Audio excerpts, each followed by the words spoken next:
장사 지낸 바 되셨다가 성경대로 사흘 만에 다시 살아나사 그 후에 500여 형제에게 일시에 보이셨나니 그 중에 지금까지 대다수는 살아있고 어떤 사람은 잠들었으며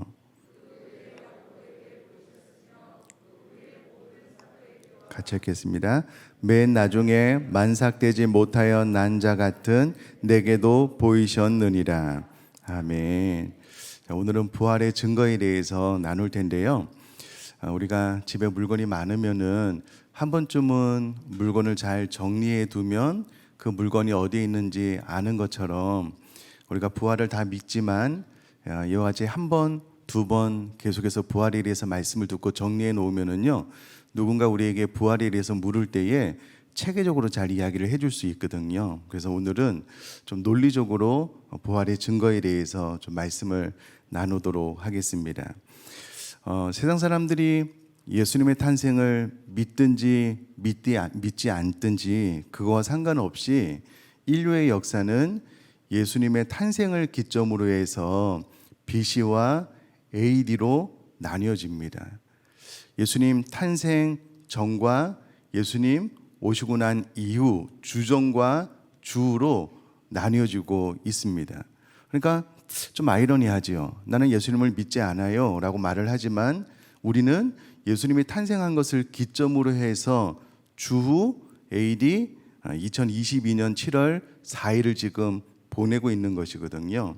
이것이 우리가 가장 먼저 좀 기억을 해야 될 부분인데, 그런데 인류 역사가 예수님의 탄생을 기점으로 해서 나누이는 것처럼 기독교 역사 안에는요, 예수님의 부활을 기점으로 해서 나뉘어지는 것이 또 하나 있습니다. 그것은 인간의 삶이 죽음으로 끝나지 않고 죽음으로 또 다른 시작이 열리게 된다는 겁니다. 이것이 예수님의 부활을 기점으로 해서 또 나뉘게 되는데요.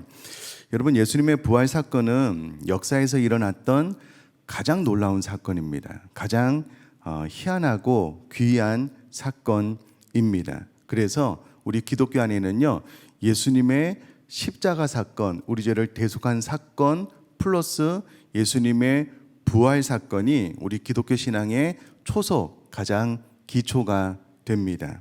자, 그러면 믿지 않는 사람들은 예수님의 부활을 부인하잖아요. 인정하지 않고 믿지 않잖아요. 그러면 우리가 그렇게 한번 가정을 해보자고요. 가정입니다. 만약에 예수님께서 세상 사람들의 주장처럼 부활하지 않으셨다면, 이렇게 가정을 해보면은요, 일단은 우리 기독교는 전 세계에 가장 큰 역사가 오래된 사기 집단이 됩니다. 예수님 부활하지도 않았는데 지금 몇 천 년째 예수님을 부활한다고 전하고 있잖아요. 가장 큰 사기 집단이 될 겁니다. 만약에 예수님이 부활하지 않으셨다면 지금 여러분들이 보시는 이 앞에 있는 저는 거짓말쟁이가 되는 거죠. 해외에서 그렇게 열심히 선교하시는 모든 선교사님들도 거짓말쟁이가 되는 거고요. 우리 모두는 다 거짓말쟁이가 되는 겁니다. 예수님 부활하지도 않았는데 부활했다고 전하고 있는 것이잖아요. 뿐만 아니라 예수님께서 부활하지 않으셨다면 우리도 거짓말쟁이가 됨과 동시에 우리는 지금까지 우리 자신을 속여온 거예요. 부활하지도 않았는데 나 스스로 부활했다라고 믿고 있으니 우리 자신을 속여온 것이 되게 됩니다. 그러면 믿음도 헛것이고 신앙생활도 헛것이고 선교도 헛것이고 모든 것이 헛된 것이 되고요. 우리는 여전히 죄 가운데 있는 것이 됩니다. 여러분, 예수님의 부활이 없다면 예수님께서 어떻게 승천하실 수 있겠습니까?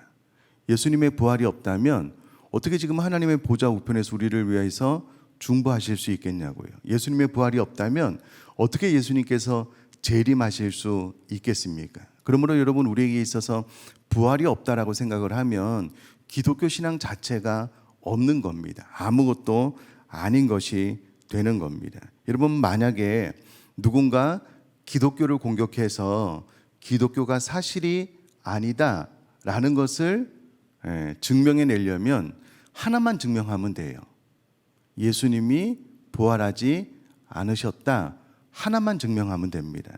뒤집어서 이야기를 하면 기독교가 정말 사실이다라고 말을 한다면 기독교 안에 부활이 사실입니다라는 것만 증명해내면 됩니다. 그래서 인류 역사상 이 부활만큼 많이 연구되고 토론된 것도 없는데 우리 모두는 부활이 확실하다고 믿기 때문에 신앙생활을 하고 있는 줄 믿습니다. 여러분 아멘이셔요? 부활이 확실하지도 않는데 신앙생활을 할 이유는 없습니다. 기독교도 거짓말이고 부활도 거짓말이고 예수님 다시 오신다는 것도 다 거짓말이 되기 때문에 부활을 확실하게 믿지 않으면서 신앙생활을 할 이유는 없습니다. 뒤집어서 이야기를 하면 부활에 대한 확실한 믿음을 가지고 있어야지만 제대로 된 신앙생활을 할 수 있다라는 거예요. 자, 그러면 이 부활이 확실한가 우리가 좀 몇 가지 증거를 좀 살펴볼 텐데요. 우선 하나 기억을 하고 분별을 해야 될 것이 무엇이냐면 소생과 부활은 좀 다릅니다. 소생은 죽었다가 다시 살아났지만 다시 죽는 것을 소생이다라고 이야기를 합니다. 잘 아시다시피 성경에는 나사로, 나인성 과부의 아들, 야이로의 딸 등 또 역사 안에서 죽었다가 살아난 사람들이 있기는 한데요. 그들은 다 다시 죽었습니다. 부활이 소생과 다른 것이 무엇이냐면요, 전혀 다른 부활체로 살아나는 것, 이제 그것이 부활이다라는 것을 좀 기억하시면 좋겠고요. 자, 부활뿐만 아니라 어떠한 사건이 사실이다라는 것을 증명해내려면 세 가지 조건을 충족시키면 됩니다. 우리 기독교가요, 덮어놓고 그냥 무조건 믿어라라고 하는 종교가 절대 아닙니다. 예수님의 부활에 대해서도요, 이 세 가지 정확한 증거가 있습니다. 부활뿐만 아니라 역사적인 어떤 사건도 이 세 가지를 충족시키면 그것을 사실로 인정할 수밖에 없는데요. 그것은 증인에 의한 직접적인 증거, 물적 증거, 간접적인 정황적 증거, 차례대로 제가 말씀을 드리겠습니다. 요 세 가지를 충족시키면은요, 부활뿐만 아니라 어떤 사건도 그것은 사실입니다라고 인정을 할 수밖에 없거든요. 첫 번째는 증인에 의한 직접적인 증거입니다. 자, 일단 예수님의 부활이 사실임을 증명하는 수많은 증인의 직접적인 증거가 있습니다. 그럼 이렇게 이야기할 수 있겠죠. 목사님, 무슨 성경이 말을 하는 거잖아요. 성경은 나는 믿을 수 없겠네요. 자, 이제 이렇게 질문을 하면 성경이 사실이다라는 것을 또 논리적으로 증명을 해야 되잖아요. 성경이 사실이다라는 증거 또한 차고 넘칩니다. 고서 검증법에 의하면은요, 성경보다 고대 문서가 사실이다라고 말을 할 수 있는 책은 이 땅에 존재하지 않습니다. 성경보다 더 많은 역사적인 정황적인 증거를 가지고 있는 책이 없어요. 이전에도 말씀을 드렸는데 그것은 또 넘어가야 될 것 같고요. 자, 일단 성경 안에 수많은 증인의 직접적인 증거가 있습니다. 여러분, 오늘날 어떤 사건에 대해서 그것이 사실이다라고 이야기를 할 때에 증인이 있느냐 가장 먼저 묻게 되잖아요. 성경에는 약 한 예수님께서 부활하시고 난 다음에 10번 정도 예수님의 부활하신 모습을 나타내시고 또 10번 정도 예수님의 부활한 모습을 보았다라는 기록이 있는데요. 한 몇 가지만 좀 말씀을 드리면, 한 8가지 정도만 추려서 말씀을 드리면은요, 우리가 얼마 전에 설교를 들어서 다 아시겠지만 예수님은 예루살렘 근처에서 부활주일 아침에 최초로 막달라 마리아에게 나타나셨습니다. 그리고 부활주일 아침 다른 여인들에게도 나타나셨고요. 또 예수님은 부활주일 정오에 엠마오로 가던 제자 글로버와 친구들에게 나타나셨고요. 부활주일 저녁에 베드로에게도 나타나셨습니다. 부활주일 오후에. 또 부활주일 저녁에는요, 도마가 없는 상태에서 제자들의 모임 가운데 나타나셨고요. 후에 도마가 있을 때 예수님께서 나타나셔서 내 상처를 만져봐라 라고 말씀을 하셨습니다. 부활하신 예수님은 갈릴리 한 산에서요, 500명 이상의 성도들에게 일시에 나타났습니다. 오늘 본문에도 나와 있는 사건이고요. 또 예수님은 예루살렘 감난산에서요 11 제자에게 나타나셨고 제자들이 보는 앞에서 승천하셨습니다. 사도행전 9장 22장 22절 보니까는요 예수님은 다메섹 도상으로 가던 사도 바울에게도 나타나셨습니다. 이외에도 기사가 있긴 한데요, 우리가 이 정도만 해도 와, 예수님께서 부활하시고 난 다음에 정말 많은 사람들에게 나타나셨구나라는 것을 알 수가 있습니다.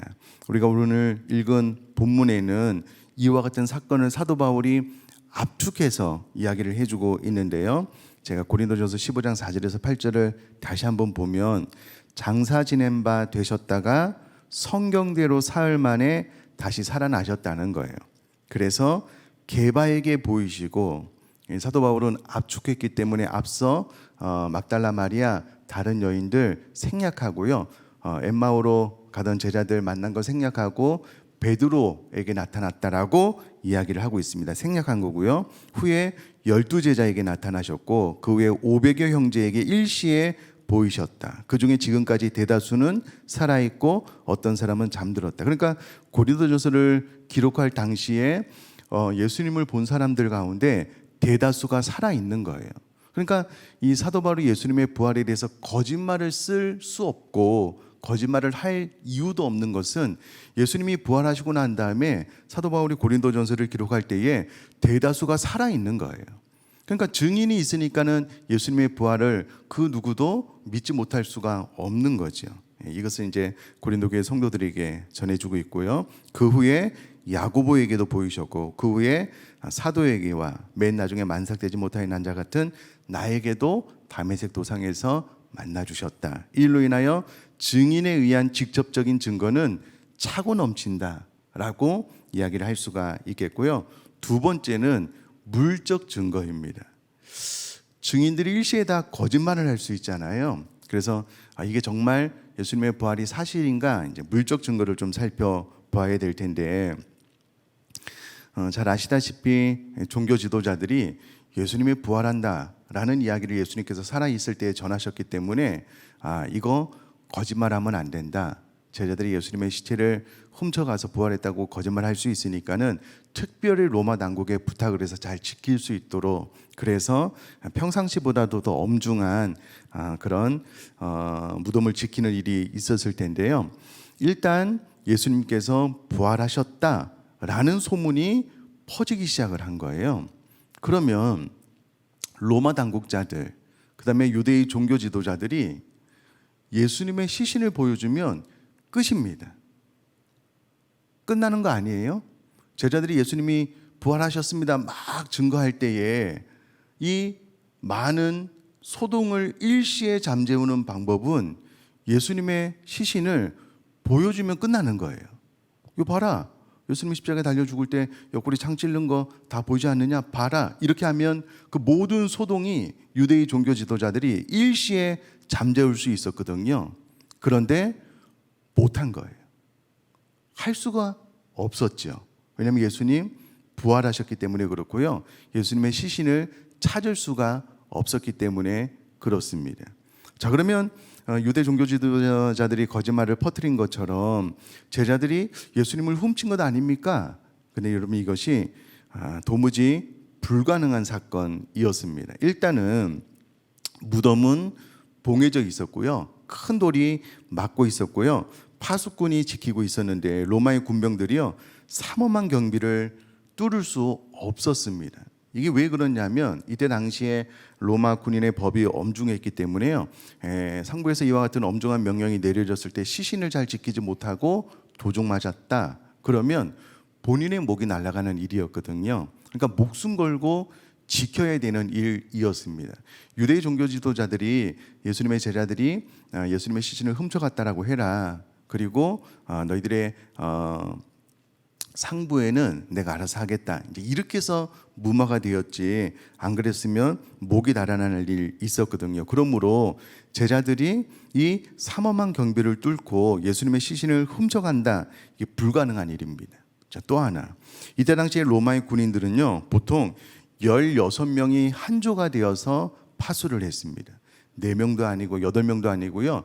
18명이 한 조가 되어서 무덤을 지켰거든요. 그러니까 개 중에 한두 명이 뭐 너무 피곤해서 졸 수는 있지만 16명이 일시에 존다는 것은 불가능합니다. 불가능해요. 그러므로 로마 군인들이 동시에 잠들었다. 그래서 예수님의 제자들이 그 삼엄한 경비를 뚫고 예수님의 시신을 훔쳐갔다. 이게 불가능하고요. 세 번째는 만일 제자들이 예수님의 시신을 훔쳐갔다면 종교 지도자들이 그렇게 거짓말을 퍼뜨렸거든요. 그게 정말 사실이라면 로마의 당국자들이요, 그 일로 인하여 많은 소동이 일어났잖아요. 난리도 아니었잖아요. 그렇다면 예수님의 제자들을 시신 도굴범으로 처벌해야 되잖아요. 훔쳐갔는데 유대의 종교 지도자들이 훔쳐갔다라고 하면은 이게 진짜 사실이라면 로마 정부가 제자들을 잡아서요, 예수님의 시신을 훔쳐간 부분에 대해서 벌을 가해야 되잖아요. 어떠한 기록도 없습니다. 뿐만 아니라 만일 제자들이 훔쳐서 예수님께서 뭐 부활을 했다라고 속인다면, 여러분 앞서 말씀드렸다시피 우리 기독교는 세계의 사기 종교를 믿고 있는 것입니다. 이러한 거짓말 위에 수십억이, 지금도 20억 이상 예수님을 믿고 있고요. 역사상 얼마나 많은 사람들이 예수님을 믿었습니까? 이 모든 것들이 거짓으로 날조가 되어서 수많은 사람들이 예수님을 믿을 확률은 제로입니다. 불가능합니다. 자, 마지막으로 간접적인 정황적 근거인데요. 우리가 잘 아시다시피 예수님의 제자들은요, 사도 요한을 제외하고는 다 순교했습니다. 뿐만 아니라 이와같은 부활 교리를 믿었던 많은 당시의 성도님들도 기꺼이 순교했습니다. 우리가 잘 아는 일곱 집사님 가운데 한 분, 스데반 집사님 같은 경우도요, 예수님의 복음, 부활의 복음을 증거하다가 돌에 맞아서 이제 순교했잖아요. 그 이후로 우리 기독교 안에 무수히 많은 순교자들이 있습니다. 사도 요한은 전승에 의하면은요, 사도 요한도 죽이려고 했대요. 그래서 막 끓는 가마 안에 집어넣는데 안 죽고 살아났대요. 불로 태워서 죽이려고 했는데 안 죽고 살아났대요. 하여튼 전승이에요. 사실인지 아닌지는 잘 모르겠어요. 그래서 유배를 시켰다라는 말이 있는데 어찌되었건 요한을 제외하고는요 다 순교를 했습니다. 자, 그럼 이렇게 생각을 해보자고요. 유대의 종교 지도자들이 제자들이 예수님의 시신을 훔쳐갔다라고 이야기를 했는데, 논리적으로 생각을 해도 제자들이 예수님이 죽고 부활하지 않았는데 그 시신을 훔쳐서 다른 곳에 매장하고 예수님이 부활했다라고 외치면서 예수님을 위해서 자기가 죽는다, 순교한다, 이것처럼 앞뒤가 안 맞는 말이 없습니다. 이게 불가능하잖아요. 만약에 제자들이 예수님의 시신을 훔쳐서 다른 곳에 매장하고 예수님 부활했다라고 외치면 그 예수님으로 인하여 그들이 무엇인가 얻는 것이 있고 그것을 누리다가 죽어야지, 다른 사람을 다 속였다 이렇게 살다가 죽어야지, 본인들이 예수님의 시신을 훔쳐다가 매장을 했다면 예수님이 부활했습니다 라고 복음을 증거하다가 돌에 맞아서 죽는데 천사 얼굴로 했다? 그것은 앞뒤가 안 맞는 말입니다. 그러므로 간접적인 정황, 예수님을 믿고 따랐던 예수님의 부활체를 보았던 제자들, 500여 형제들, 그 이후로 모든 그리스도인들이 그때 당시에 예수 그리스도의 복음을 증거하다가 순교하거나 정말 카타콤, 비단족이 들어오지 않는 그 토굴 안에서 평생을 사는 이들도 있었고요. 또 가족의 그 가족을 덮어쓰고 유리방황하는 그런 그리스도인들도 많았고요. 이 모든 것들이 부활이 사실이다라는 것을 증명해 주고 있습니다. 오늘날 사도 바울은 다메섹 도상에서 직접 부활하신 주님이 아니고요, 부활체를 영적으로 만났잖아요. 오늘날 저를 포함한 우리 모든 많은 사람들, 선교사님들이 부활하신 주님을 기도하는 가운데, 말씀을 듣는 가운데 인격적으로 만난 거예요. 그래서 지금도 복음을 증거하다가 삶을 순교로 마감을 하는 분들이 많습니다. 이 모든 것들을 통해서 볼 때에 예수님의 부활은 이게 이제 과학적인 증명에 의해서도 오늘날 어떤 사건이 사실이다라는 것을 증명할 때도요, 증인이 있으면 되고요, 물적 증거가 있으면 되고요, 간접적인 정황을 살펴보면 이것이 사실이다라는 것을 인정할 수밖에 없거든요. 그러므로 예수님의 부활이 단순히 성경 안에 있기 때문에 여러분 믿으십시오, 이게 아니고요, 어느 순간 우리에게 예수님의 부활이 사실입니까? 라고 물을 때에 요 세 가지 증거를 가지고 조목조목 이야기를 하면 예수님의 부활이 사실일 수밖에 없습니다. 자, 그러면 오늘 첫날 부활의 증거에 대해서 나눴는데요. 이 부활이 확실히 믿어져야지만 내일 말씀이 힘있게 다가올 수 있습니다. 자, 그러면 여러분 새벽을 깨어서 하나님 앞으로 나와서 이 말씀을 들었는데 부활을 믿지 않을 이유가 전혀 없습니다. 전혀 없어요. 오히려 부활하지 않은 증거에 대해서 대보라고 하면은 되기가 어려울 정도로 많은 증거들이 차고 넘치기 때문에 이와 같은 세 가지 증거를 통해서도 여러분 혹시라도 지금까지 내가 부활을 믿기는 믿는데 긴가민가 갖고 뭔가 좀 설명이 부족한 것 같아, 우리 부모님이 무조건 믿으라고 해서 믿는 거예요 라고 생각했던 분들이 계시다면 정확한 부활의 세 가지 증거를 통해서 이제는 나의 신앙으로 믿을 수 있게 되기를 주님의 이름으로 축복합니다.